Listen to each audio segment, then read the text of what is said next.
Understanding Physics, 3 volumes in 1, by Isaac Asimov, recorded and edited by JohnLothe. Chapter 8, Vibration. Simple harmonic motion. The law of conservation of energy serves to throw light on a type of motion that we have not yet considered. So far, the motions that have been discussed, whether translational or rotational, have progressed, unless disturbed, in one direction continuously. It is, however, also possible for motion to progress alternately, first in one direction, then in another, changing direction sometimes after long intervals and sometimes after short intervals, even very short intervals. Such an alternate movement in opposite directions is called a vibration or vibratory motion, from a Latin word meaning to shake. This type of motion is very common, and we are constantly aware of the swaying or trembling of branches and leaves in the wind, for instance, or of the rapid trembling of machinery in operation, such as that of an automobile with its motor idling, even of the chattering of our teeth or the shaking of our hand under conditions of cold or of nervous tension. The form of vibration that first came under scientific scrutiny was that of a taut string when plucked.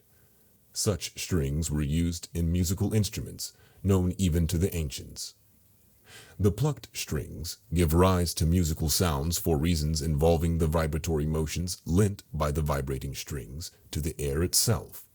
See chapters on sound, beginning on page 148. The first to study such vibrations was the ancient Greek mathematician and philosopher Pythagoras of Samos, 6th century BC. His interest lay entirely in the relationship of these vibrations to music, and as a result, vibratory motion is frequently called harmonic motion. Most vibratory motion is of a complicated nature and does not readily lend itself to easy mathematical analysis. The particular type exemplified by the taut, vibrating string is, however, an exception. It can be analyzed with comparative ease and is therefore called simple harmonic motion, sometimes abbreviated to SHM. In simple harmonic motion, it has been found that Hooke's law, see page 50, holds at every stage of the movement. If we pull a taut string out of its original equilibrium position, the amount of the displacement from that equilibrium position is proportional to the force tending to restore it to the equilibrium position. If the string is released after being pulled to the right, let us say, the restoring force accelerates it to the direction of the equilibrium position. In other words, the string snaps back to equilibrium, moving faster and faster as it does so. As it approaches the equilibrium position, its displacement from that position becomes continually less, and the restoring force becomes continually less in proportion. As the restoring force decreases, so, naturally, does the acceleration it imparts. Therefore, although the string moves more and more rapidly as it approaches the equilibrium position, the rate of gain of velocity becomes less and less. Finally, when it has reached the equilibrium position, the restoring force has become zero, and so has acceleration. The string can gain no more velocity, and its rate of motion is at a maximum.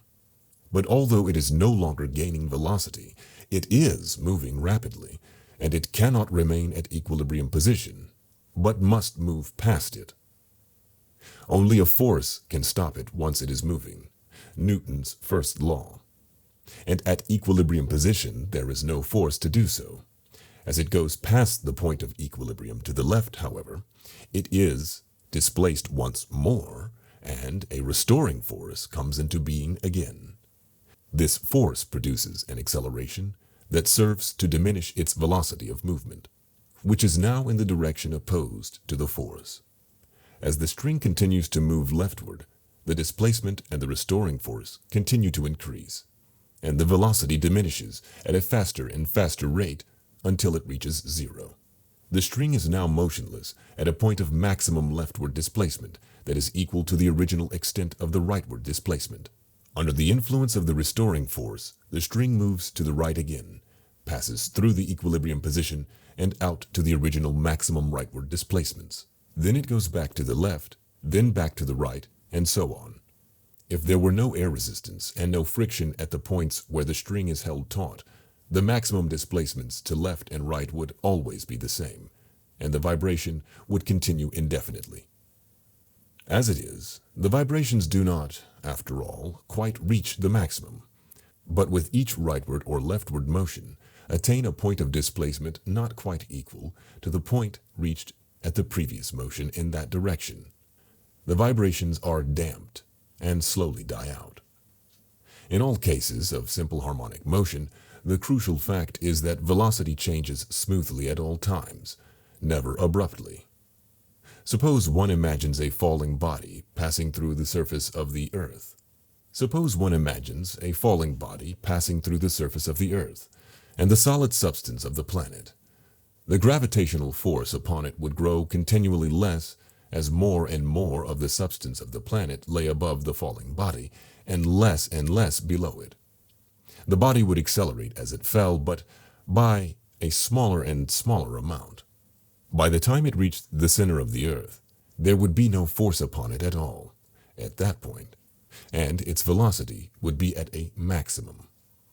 It would then pass beyond the Earth's center and begin to emerge through the opposite portion of the planet, its velocity decreasing as the gravitational force grew larger and larger, until it emerged from the surface at the antipodes and rose as high above it as it had been on the other side in the beginning.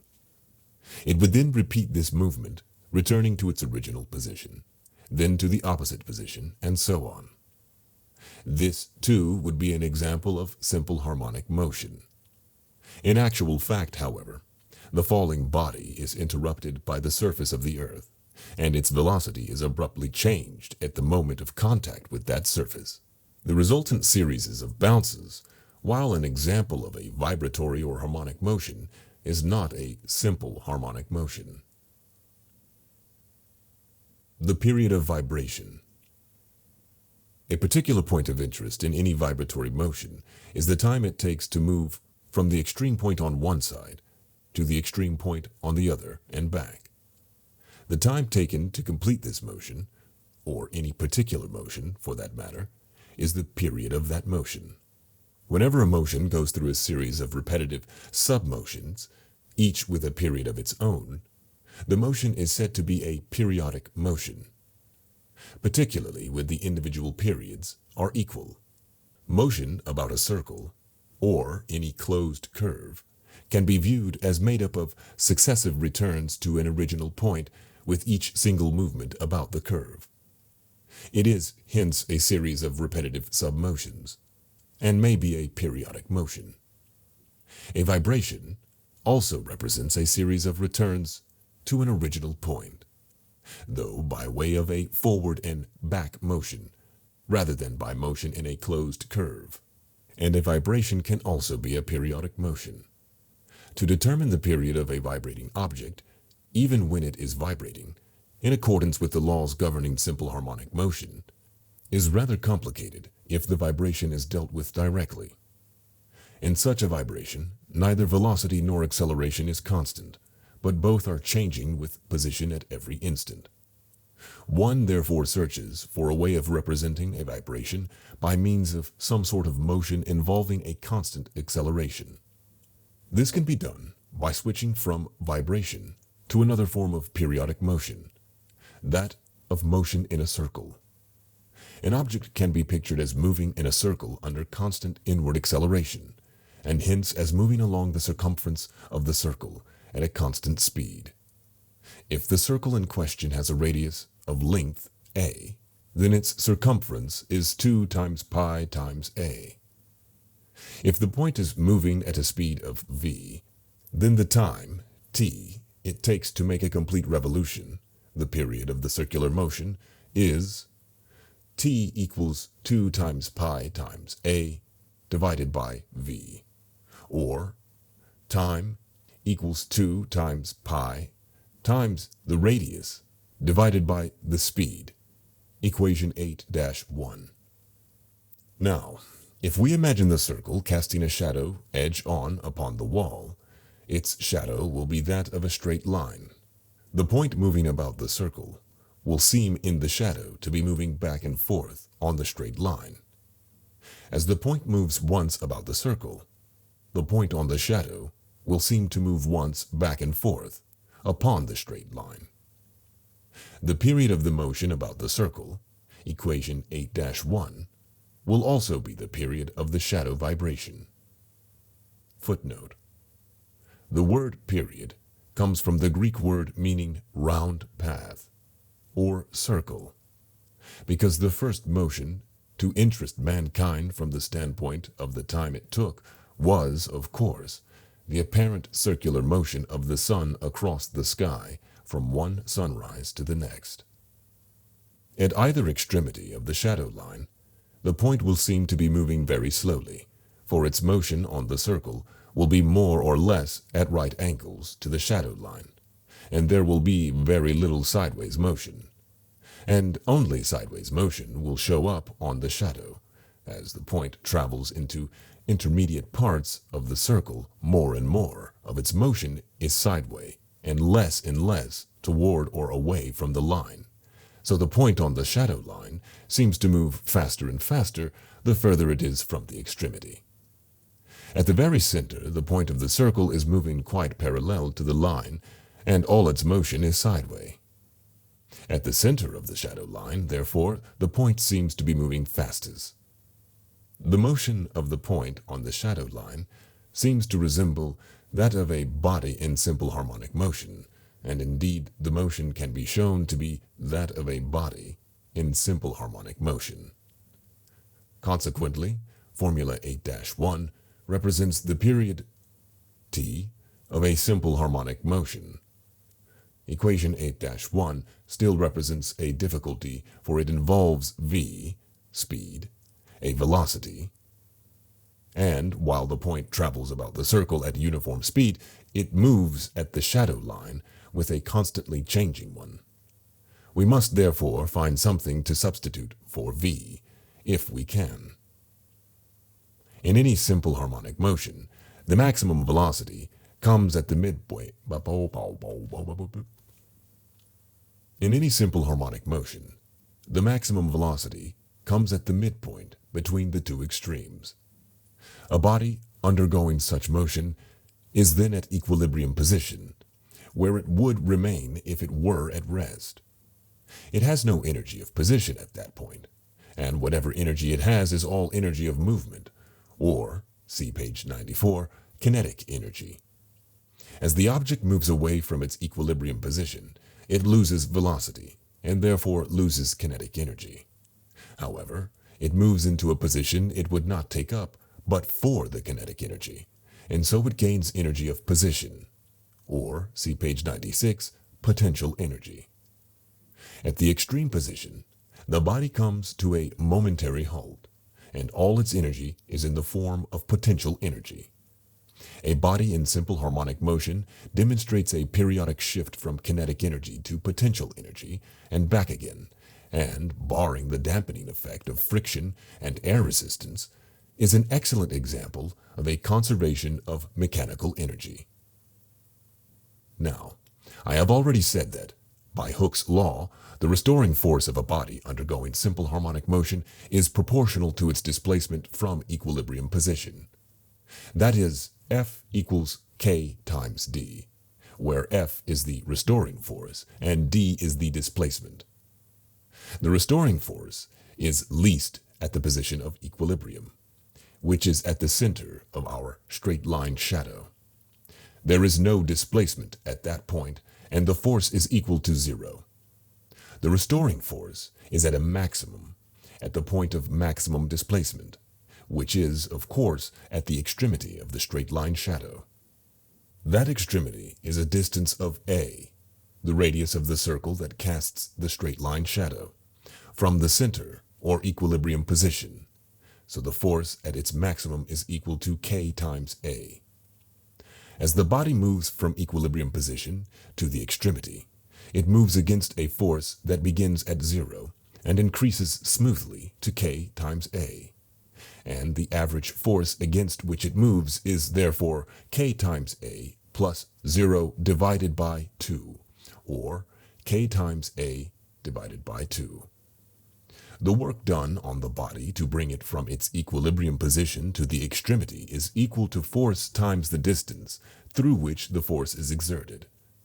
This comes to k times a divided by 2 times a, or k times a to the power of 2 times 2. At the extreme point, all this work is stored as potential energy, and therefore the maximum potential energy of the body moving under the conditions of simple harmonic motion is k times a to the power of 2 times 2. The work done on the body to bring it from its equilibrium position to the extremity is equal to force times the distance through which the force is exerted. This comes to k times a divided by 2 times a, or k times a to the second power divided by 2. At the extreme point, all this work is stored as potential energy, and therefore the maximum potential energy of the body, moving under the conditions of simple harmonic motion, is k times a to the second power divided by 2. At the same time, the maximum kinetic energy of the body comes at the equilibrium point where all the potential energy has been converted into motion and where velocity reaches a maximum. The kinetic energy is then equal to m times v to the second power divided by 2, where m is the mass of the body and v its maximum velocity. Since the potential energy and the kinetic energy are interconverted constantly during simple harmonic motion, without significant loss, the maximum potential energy and the maximum kinetic energy must be equal, so m times v to the second power divided by 2 equals k times a to the second power divided by 2, equation 8-2. We can easily rearrange this equation to a divided by v equals the square root of m divided by k, equation 8-3. We can substitute the square root of m divided by k for a divided by v in equation 8-1, and we have t equals 2 times pi times the square root of m divided by k, equation 8-4. This is an astonishing result, for the period of simple harmonic motion turns out to depend only on the mass of the moving body and on the proportionality constant between stress and strain. Both can easily be determined for a particular body, and the period can then be calculated at once. The period, it should be noted, does not depend on the velocity of the body moving in simple harmonic motion, nor on the amount by which it is displaced from equilibrium position, since both v and a have disappeared from equation 8-4. This means that if a string is pulled out from its equilibrium position by a certain amount, it will attain a certain maximum velocity at midpoint of its swing, and will have a certain period of vibration. If it is pulled out a greater distance or a lesser distance, it will gain a greater maximum velocity or a lesser one, respectively. In either case, the change in velocity will be just enough to make up for the change in distance of displacement, so the period will remain the same. This constant period of vibration offers mankind a great boon. It is a means of measuring time quite accurately by counting vibrations, even dampened vibrations. In theory, any periodic motion makes this possible. The first periodic motion to serve mankind as a timepiece was the Earth itself, for each turn of the planet on its axis marks off one day and night, and each turn of the planet about the sun marks off one cycle of seasons. Unfortunately, the Earth's movements do not offer a good means of measuring times of less than a day. During ancient times, mankind made use of non-periodic motions broken up into, as was hoped, equal parts. These included the motion of a shadow along a background, the movement of sand through a narrow orifice, the dripping of water through an orifice, the shrinking of a burning candle, and so on. All that was obtained in this fashion was rather poor approximations of equal times. Not until the mid-17th century was it possible to tell time to closer than an hour or so, or to measure units of time less than an hour with any reasonable accuracy. It was not until periodic motions with short periods of vibration were put to use that modern time-telling devices became possible, and with them, to a very large extent, modern science. The pendulum. Galileo himself suffered greatly from the inability to measure short intervals of time accurately. He made use of his pulse on occasions and thought this was a periodic phenomena. It was not, unfortunately, a very steady one. Nevertheless, although he was himself not to benefit directly from it, he was the first to discover a periodic motion that was eventually to be put to use for the purpose of time-telling. In 1583, Galileo was a teenage medical student at the University of Pisa, and one day went to the cathedral to pray.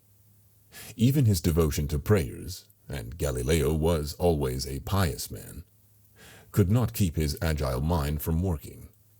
He could not help but notice the chandelier swaying in the draught. At times, thanks to the vagary of the wind, it swayed in large arcs, at times in smaller ones. But it seemed to Galileo that the period of swing was always the same, regardless of the length of the arc. He interrupted his prayers and checked his conjecture by timing the swing against his pulse. Back at his quarters, Galileo went on to set up small experimental chandeliers by suspending heavy weights, bobs, from strings attached to the ceiling and letting them swing to and fro. Such suspended weights are called pendulums, from a Latin word meaning hanging or swinging. Galileo was able to show that the period of swing did not depend on the weight of the bobs, but upon the square root of the length of the string. In other words, a pendulum with a string 4 feet long would have a period twice as long as one with a string 1 foot long. Consider the pendulum now. If the bob is suspended vertically from its support, it will remain motionless. That is its equilibrium position. If, however, the bob is pulled to one side, the pull of the string forces it to move in the arc of a circle, so that it is raised to a higher level. If it is now released, the pull of gravity will cause it to move downward with an accelerating velocity, back along the arc of the circle to the bottommost position.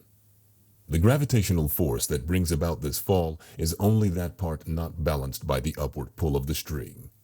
As the bob drops, the string becomes more and more nearly vertical and balances more and more of the gravitational force. The unbalanced gravitational force constantly decreases as the bob drops, and the acceleration to which the bob is subjected also decreases.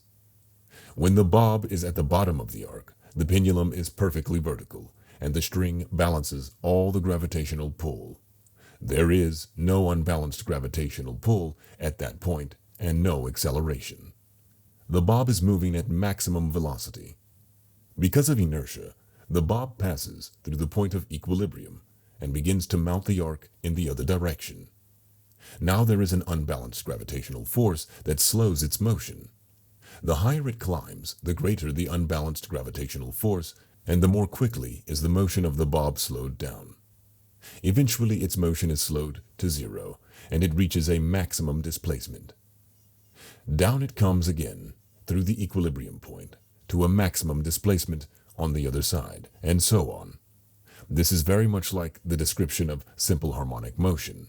See page 102.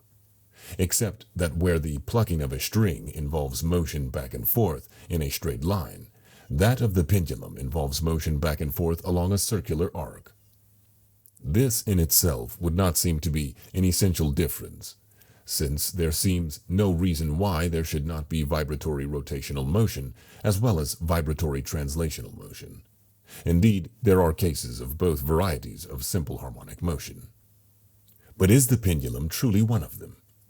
In all cases of simple harmonic motion, such as the vibration of a string, the twisting and untwisting of a wire, the up and down movement of a stretched string, and the opening and closing of a spirally coiled spring, the restoring force lies within the material itself. It is the product of its elasticity. In the case of the pendulum, the restoring force lies outside the system in the form of an unbalanced gravitational pull. This may well introduce a fundamental difference. To check on whether the pendulum swings according to simple harmonic motion, we must see whether the restoring force of gravity is indeed proportional to the amount of displacement, which is what would be required if Hooke's law, characteristic of simple harmonic motion, is to hold. Let us begin with the displacement. This is the length of the circular arc through which the pendulum has moved in reaching a particular position. The length of this arc depends both on the length, L, of the string and on the size of the angle, theta, through which it moves. The displacement, d, is in fact equal to the length of the string times the angle through which the weight moves. D equals L times theta, or displacement equals length times angle. Equation 8-5. Now what about the restoring force? That depends upon the force of gravity, of course. The full pull of gravity directed downward would be equal to m times g. See page 54, where m is the mass of the bob and g is the gravitational acceleration. However, the bob is not being pulled directly downward, but to one side. It moves as though it were sliding down an inclined plane that changes its slope at every point. The situation is similar to that on page 18, where we were also involved with inclined planes. Imagine the bob of a pendulum at a certain point of its movement, where the suspending string makes an angle, tau, with the vertical. At that point, the bob is acting as though it were sliding down an inclined plane that made a tangent to the arc of swing at that point. Footnote: the Greek letter theta is often used to represent angles. Second footnote. Actually, the string also has a mass, however light that may be, so there is mass distributed along the line of the pendulum from the bob up to the very support. At each point in the string, there is a little bit of mass suspended by a different length of string. This is also true of the bob itself, different portions of which are different distances from the point of support. Ideally, a pendulum should consist of a massive bob with zero volume attached by a weightless string to the point of support. Such a device is an ideal or simple pendulum, which naturally doesn't exist in the actual world. However, by using a dense bob and a light string, a real pendulum can be made to approach the properties of a simple pendulum. We could draw such an inclined plane as part of a right triangle. The inclined plane would have a length, L, and would be at a height, h, above the horizontal line. The angle made by the inclined plane to the horizontal could be shown by ordinary geometry to be equal to the angle of displacement, and it, too, can be marked as theta. As on page 19, the maximum gravitational force would have to be multiplied by the ratio of h to L, so the restoring force, F, would be equal to m times g times h divided by L. The ratio of h to L is usually thought of as the sine of angle theta, and is symbolized as sin theta. We can therefore represent the restoring force as F equals m times g times sin times theta. Equation 8-6. The ratio of the restoring force to the displacement in the case of the swinging pendulum is therefore combining equations 8-5 and 8-6. F divided by d equals m times g times sin times theta divided by length times theta. Equation 8-7. Now the question is whether this ratio is a constant, as it must be if the swinging pendulum is to be considered an example of simple harmonic motion. The mass, m, of the bob, and the length of the string, L, do not change as the pendulum swings, and the value of g is constant for any given point of the Earth's surface, so the quantity, m times g divided by L, may be considered constant. The ratio of one side of a right triangle to another varies according to the size of the angles of the right triangle. For a given angle, these ratios are fixed, and each is given a name of its own.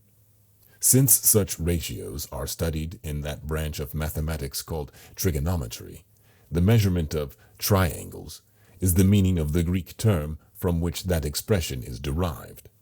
Such ratios are called trigonometric functions. Sines are an example of a trigonometric function. We don't have to go into these in detail. Suffice it to say that it is easy to obtain tables that will give the sine, or any of various other trigonometric functions, for angles of any size.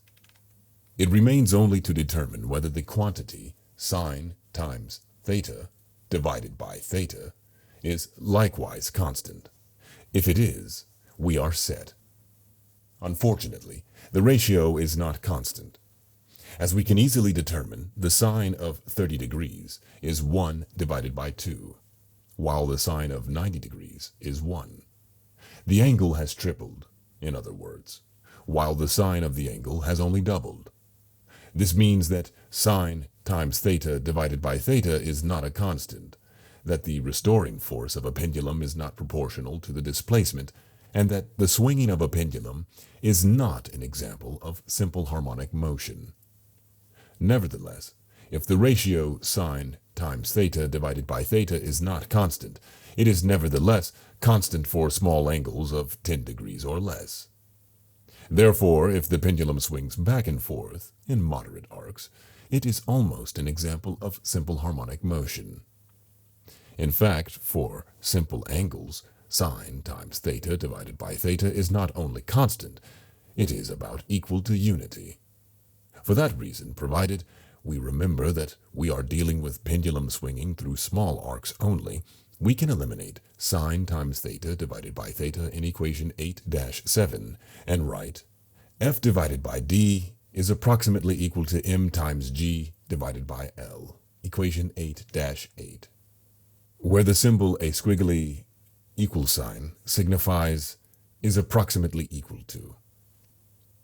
You may wonder why we are willing to bother with approximate equality when science should concern itself with exact relationships. The answer is that by being satisfied with an approximation, we can treat the pendulum as an example of simple harmonic motion and make certain other calculations quite simple, if not quite exact.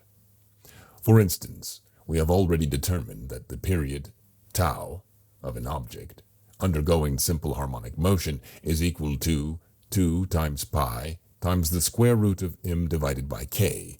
See equation 8-4. The symbol k represents the ratio of the restoring force to the displacement for which, in the case of the pendulum, we have found a value in equation 8-8, where it is set approximately equal to m times g divided by L.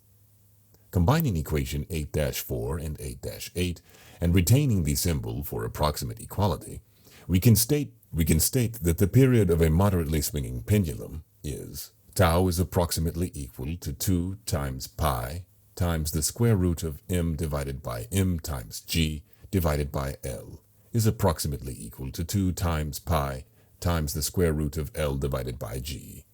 Equation 8-9. As you see, the period of a moderately swinging pendulum is independent of the mass of the bob and depends, at least to a very close approximation, upon the square root of the length of the string, as Galileo had determined by experiment back in the 16th century. The presence of g, the acceleration due to gravity, is of great importance. If we solve equation 8-9 for g, we obtain g is approximately equal to 4 times pi to the second power times L divided by tau to the second power. Equation 8-10. This gives us a far easier method for measuring g than by trying to measure the velocity of free fall directly. The length of a pendulum is easily determined, and so is its period. The use of pendulums in Newton's time showed the manner in which g varied slightly with latitude and added experimental proof to Newton's suggestion that the Earth was an oblate spheroid. See page 56. Since the period of a moderately swinging pendulum is virtually constant, it can also be used to measure time. If a pendulum is connected to geared wheels in such a way that with each oscillation of the pendulum, the wheel is pushed forward just one notch, the motion can then easily be scaled down in such a way as to push one pointer around a dial in exactly 1 hour, the minute hand, and another pointer around the same dial in exactly 12 hours, the hour hand. The addition of weights can keep the pendulum going so that the effects of friction and air resistance do not damp its motion to zero. In his old age, Galileo had a vision of this application of his youthful discovery, but it was first brought to fruition by the Dutch scientist Christian Huygens, 1629 to 1695, in 1673. Huygens even allowed for the imperfections of the pendulum. He showed how to take into account the fact that an actual pendulum is not a simple pendulum, but has a bob of finite volume, suspended from a string or rod of finite mass. He also showed that if a pendulum swung in a curve that was not the arc of a circle, but the arc of a rather more complicated curve called a cycloid, the period would then be truly constant. He showed, furthermore, how the pendulum could be made to swing in such a cycloidal arc.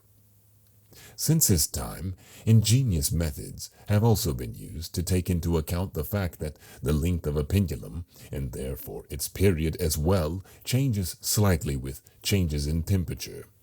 Other examples of simple harmonic motion can also be used to measure time. Hooke, of Hooke's law, devised the hairspring, a fine spiral spring which can be made to expand and contract in simple harmonic motion. The fine spring is driven by the uncoiling of a larger main spring that is periodically tightened by mechanical winding. Such hair springs are used in wrist watches, where there is obviously no room for a pendulum, and where, even if room existed, the movements of the arm would throw a pendulum into confusion at once.